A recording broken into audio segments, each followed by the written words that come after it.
Salut tout le monde. Bienvenue à l'envers des choses. Je me sens inspirée de partager un truc aujourd'hui et ça me rend très vulnérable.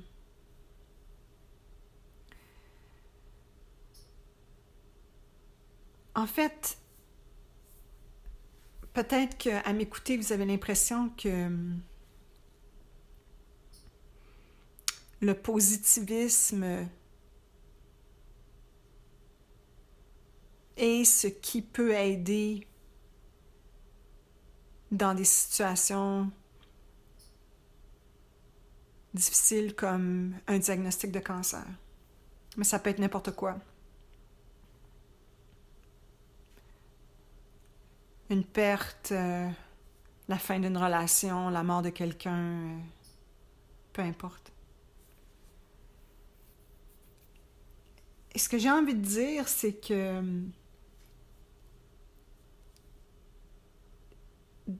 c'est pas le positivisme qui vient d'une place du mental qui me permet à moi, en tout cas, de faire face, ou qui m'a permis dans le passé de faire face aux défis auxquels j'ai été confrontée. C'est pas de remplacer des pensées négatives par des pensées positives. Et je dis pas que ça n'a pas sa place et que ça peut... que ça n'a aucune utilité. Je dis pas ça. Mais je peux vous dire, par contre, que dans mon expérience, ça amène jamais un résultat profond. Dans mon expérience, pour arriver à une place d'acceptation de ce qui est présent, j'ai dû aller à la rencontre de ce qui était souffrant en moi. Ça, c'est pas un chemin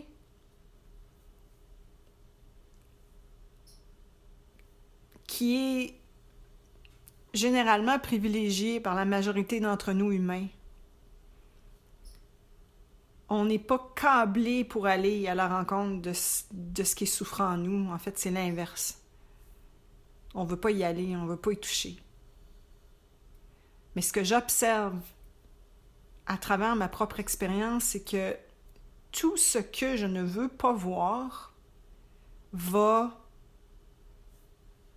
émerger éventuellement à un moment ou à un autre. Donc, dans mon cheminement qui m'amène davantage, par exemple, dans l'acceptation du cancer, aujourd'hui, il y a eu beaucoup d'investigations de mes pensées stressantes. Donc, de toutes les pensées qui me causaient de la souffrance. Mais non seulement ça. Il y a un autre cheminement dans lequel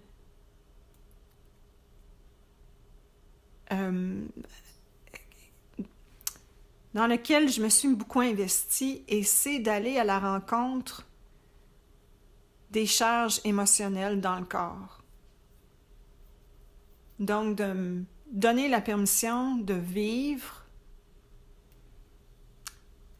les émotions qui émergeaient. Et j'ai choisi consciemment d'entrer dans un processus de pleine conscience où j'ai décidé de ne pas travailler pendant un certain temps. C'était plus fort que moi, et je ne dis pas que c'est le cas pour tout le monde puis que tout le monde doit passer par ce même cheminement-là. Mais j'ai été sans travailler pendant au moins 1 an et demi, où je me suis... où j'ai décidé consciemment de ne pas me distraire. Parce que c'est difficile d'aller à la rencontre de soi quand on est dans toutes nos activités de tous les jours, dans ce qui est familier aussi, puis dans nos mécanismes de défense ou dans nos addictions. Donc, pour moi, j'ai fait un peu comme le choix conscient d'aller sentir ce qui pouvait être inconfortable en moi. Donc, ça incluait la peine, la tristesse, la honte, plus récemment, la colère. Ça peut être une émotion moins spirituelle, la colère. Mais j'apprends aussi à y faire de la place et à y trouver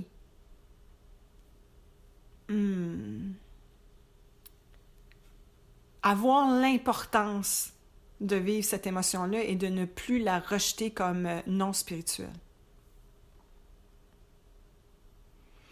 Donc, en allant à la rencontre de mes émotions difficiles, ce que j'ai appris, c'était que ce que je suis en essence n'est pas en danger, que ce que je suis en essence peut ressentir tout, peut être avec absolument tout. On l'est déjà en présence de tout. Donc, quand il y a une émotion qui survient, on est déjà en sa présence, donc on est capable d'être avec tout. C'est juste une pensée qui vient dire « Non, je ne peux pas vivre ça. Non, je ne veux pas ça. Non, je veux autre chose. » C'est tout. Mais quand on apprend à faire confiance, à se faire confiance, à faire confiance à cette partie de nous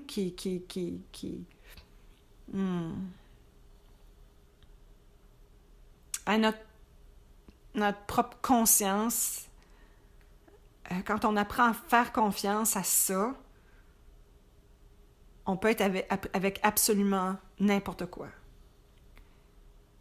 Et c'est là que les charges émotionnelles peuvent, en quelque sorte, se purger ou se défaire, que les nœuds peuvent commencer à se défaire.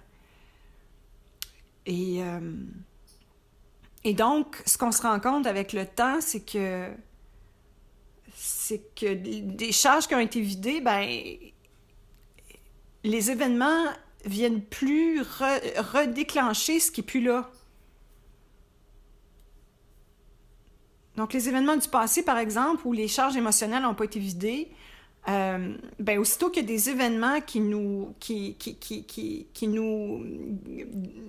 déclenchent, qui vient comme ressasser certaines images, certains souvenirs, certaines pensées, mais ça vient aussi avec son lot d'émotions, puis tant qu'on ne va pas voir ça, tant qu'on ne va pas être en contact avec ces charges-là, c'est comme si on les maintient intactes, puis qu'aussitôt qu'il y a un nouvel événement qui se produit dans notre vie, mais ça vient redéclencher ces espaces-là.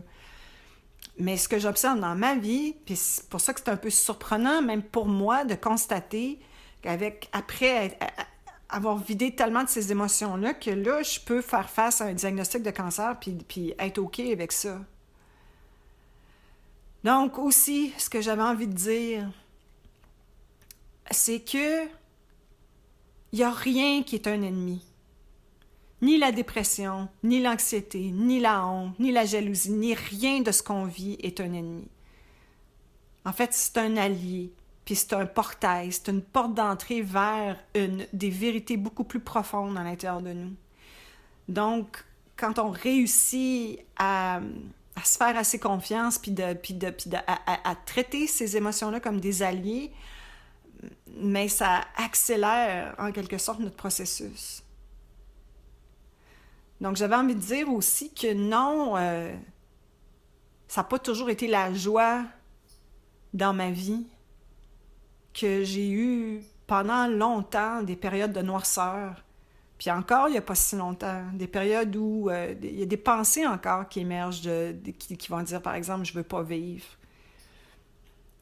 Mais je sais, maintenant, je les reconnais maintenant, ces pensées-là.